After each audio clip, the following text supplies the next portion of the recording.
Қайырлы күн достар, менің каналыма қош келдіңіздер. Мен сіздерге бүгін осындай өте дәмді, оп-оңай жасалатын пирогтың жасалу жолымен бөлісетін боламын. Видеоны соңына дейін көріңіздер. Ең алдымен қоюлатылған сүтімізді ыдысымызға салып алатын боламыз.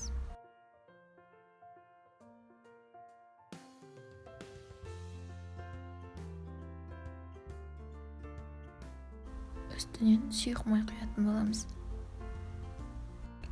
Барлығын жақсылап араластырып, біркелкі болғанша араластырамыз. Үстіне сүтімізді құямыз. Оны да жақсылап біркелкі болғанша араластыратын боламыз. Барлығын араластырып болдық. Енді үстіне ұнды електен өткізіп салатын боламыз. Ұнды електен өткізіп болып, үстіне ас содасын саламыз. Жақсылап бір қалыпқа келгенше араластыратын боламыз.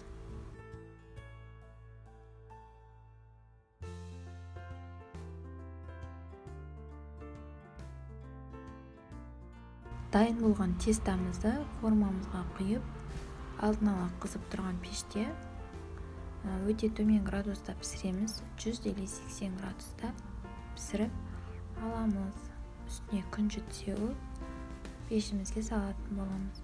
Пирог дайын, өте дәмді, нәзік болып шығады. Жасап көріңіздер. Ас болсын. Сіздермен болған мен Гүлжан Армеш. Менің каналыма тіркелуді ұмытпаңыздар.